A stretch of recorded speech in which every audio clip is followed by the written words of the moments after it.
When this line of vibrant 38mm Aqua Terras was announced last year, there were some of my favorite releases of 2022, available in a range of striking colors and a wearable case of 38mm. And while there was a lengthy delay before these watches ultimately hit stores, the wait finally appears to be over. In this video, we will do a deep dive on this lineup, share some updates, the unique dial making process, and everything else you need to know.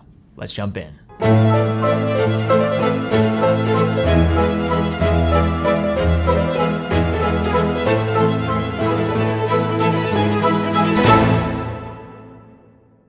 So in this video, we are going to really exclusively look at this new lineup of Aqua Terras, but if you want a comprehensive understanding of the vast collection and history that the Aqua Terra offers, I would strongly recommend checking out our article on the Aqua Terra model family. It discusses its roots, its pursuits against magnetism, its technology, James Bond affiliation, and much more. Check it out in the description down below, there will be a link. To bring us all up to speed, the Aqua Terra model family began in 2002, now sitting underneath the broader Seamaster collection, fusing aquatic themes with the pursuit of anti-magnetic principles that has led to mass appealing fanfare.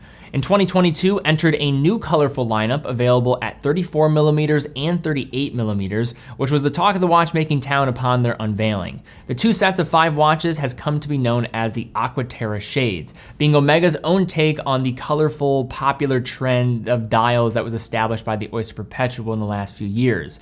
Along with a few more subtle changes, a redesigned bracelet, and a new dial making process, these watches were set to be flying off the shelves last year at their unveiling.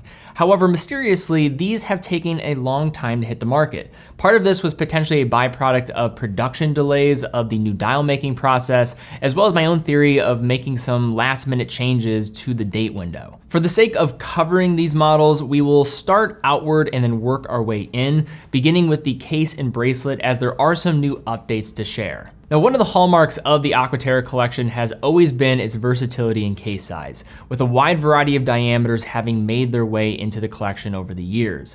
Measuring 38mm across, 12.4mm thick, and 44.8mm lug to lug, these new Aqua Terras are going to be right in the sweet spot for the majority of wrist sizes out there, while also falling in line with the vocal segment of enthusiasts that take the stance of smaller is always better. There was some confusion at the onset whether these were going to replace the existing Aqua Terra models. However, it is crucial to stress that these are not replacements for the existing 38mm and 41mm teakwood models, as they are still in production. Instead, these are additions to an already expansive AT assortment. Shifting back to the subject at hand, we have a 19mm lug width where an updated 3-link style bracelet is seated within, showcasing much more rounded links compared to the other Aqua Terra bracelets of years prior.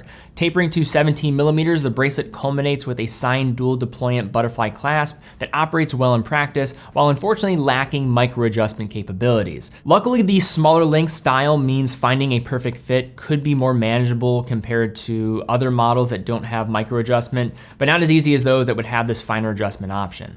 The general case, apart from the link shape, is classic Aqua Terra, presenting the brand's signature turn lugs while exhibiting a highly polished case from the sloping bezel, the vertical case sides, to the bracelet center link. A 6mm screw down sign crown is anchored in its usual 3 o'clock spot, pairing with the case back and providing this watch's exceptional 150 meters of water resistance. When these models were announced, the core of its identity were the array of dial colors you had to choose from. Available in what the brand calls saffron, terracotta, Atlantic blue, bay green, and sandstone, which we don't have on display here, the 38mm Aqua Terra shade dial colors are all a result of either a chemical vapor deposition or physical vapor deposition process that is new to Omega. The terracotta, which is my favorite personally, is the only color achieved with CVD, a process typically utilized for semiconductors and electrical applications.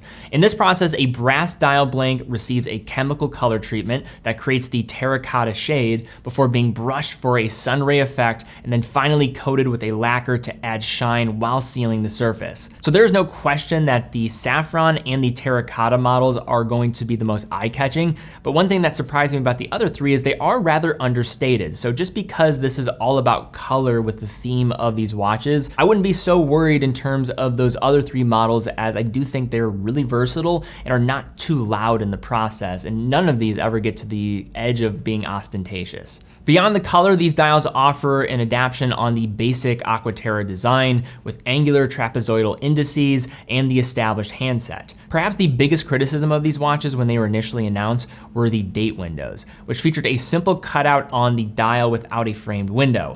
Attention was probably only furthered given the date disc is going to sit lower beneath the dial than normal, but as you are seeing with these newer editions, the date comes with an elevated frame that is nicely faceted. I didn't have as big of an issue as some when it came to the date window conundrum, yet I do think the watches look better and more balanced with this change being implemented. Superluminova is applied on the dial and hands and glows with reasonable incandescence in darker conditions without being a standout in this department compared to other members of the acclaimed Seamaster collection. Dial text as well as the minute track are printed with a silver metallic shade with an applied Omega logo and brand word mark at 12 and coaxial master chronometer at 6, speaking to the in-house caliber powering these watches. When it comes to the Aqua Terra, the movement you're getting alongside a particular reference can be a bit of a mixed bag, with the majority of the 41mm variants containing the 8900 series of calibers with its independently set hour function at the second position instead of a quick set date and dual barrel design. With all of that being said, the 8800 included inside of this collection is no slouch either, seeing service and popular references including the Seamaster Diver 300 and making use of much of Omega's class-leading tech, including the coaxial escapement that is now synonymous with the brand. Pioneered by George Daniels in the 1970s, the coaxial system utilizes a modified escapement wheel, a 3-jewel pallet fork, and an additional jewel on the balance roller in order to reduce sliding friction and in the process increase the length of the service interval. Omega acquired the technology from Daniels, and since its introduction in 1999, it has become a staple in Omega's constant aspiring pursuit of chronometry. The 8800 caliber offers the full suite of modern Omega movement tech, including a master chronometer certification by METAS, the Swiss Federal Institute of Metrology, which includes 8 strenuous tests, including an upped accuracy standard of 0 to +5 seconds a day, a range of deviation that is a higher standard than that of COSC, while also testing the watch fully cased up rather than just the movement. The Aqua Terra also has the benefit of high resistance to magnetism, offering quoted resistance up to 15,000 Gauss, the typical exposure in an MRI machine for context. The balance is of a free-sprung variety, counteracting the adverse effects of shock while being fine-tuned and regulated by small screws on the balance wheel. The balance spring is made of silicon and the oscillating weight is bidirectionally winding. Looking beyond the list of technical specifications, this caliber is also well decorated and helps set a standard for its price, with spiral waves across the rotor and bridges, beveling, and has a tasteful layout for its jewels. In terms of general specs here, we're looking at 25,200 vibrations per hour, 3.5 hertz. It does feature hacking and hand winding, hacking stop in the second hand when you pull the crown to the farthest position, and a power reserve of 55 hours. So now let's unpack, talk about some pros and cons, closing thoughts about this Aqua Terra family. So I have long thought about these models. I was there at the initial unveiling of these watches early last year, and I have been waiting for them to become available both for people out there so they can start getting them on their wrists, but also for myself because I really like the terracotta version and I'd like to add one to my collection at some point. But let's talk about some cons, pros, considerations as you're looking at this collection. So to begin, some of the cons here. Lack of micro adjustment. This has been probably maybe one of the bigger cons for Omega when you're dealing with the Aqua Terra range. Not having that on the fly adjustment, I think, does prevent some people out there from pulling these off. I have never had an issue with sizing different Omega bracelets to my wrist, but having that extra flexibility to get a perfect fit would be nice to see. 55 hours of power reserve is not bad, but I do think that there's a new standard in the industry where you're starting to see 60 to 70 hours start to become more of the norm. Really 70 is where you're seeing a lot of brands establish themselves in this luxury tier for power reserves. So just something to also call attention to. And then finally, the pricing and structure of these are going to be a slight premium compared to some other Aqua Terra models. So with this new dial making process, you are going to pay a few $100 premium compared to some other examples in the Aqua Terra range. But now let's shift over to some of the pros for these watches. And I am a big fan. I think the dials are fantastic.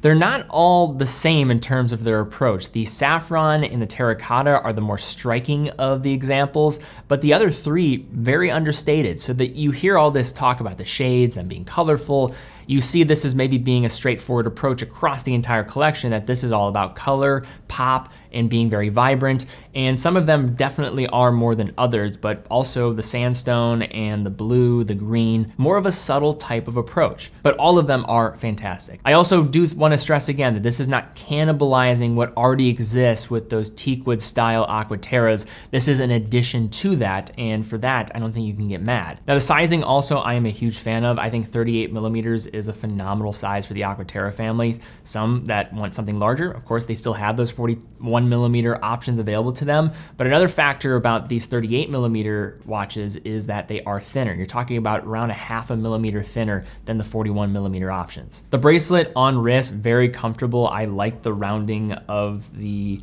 bracelet links as well. It does just feel a bit more elegant in practice seeing it on the wrist. And to close, I also think these are just watches that meet that divide of enthusiasts and then mass market appeal.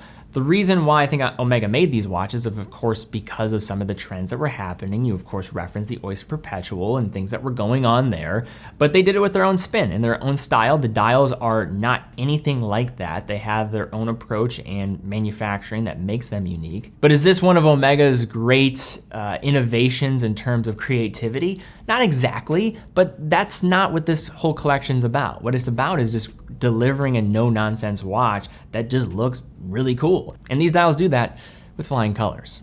But all right, guys, that's my take looking at these new Omega Aqua Terras. I know the wait for these has been quite long, but still, even after a year, I am excited about them. Wanted to share my take. I've been waiting for this moment. So wanted to hear you guys' thoughts too. Leave them in the comments down below.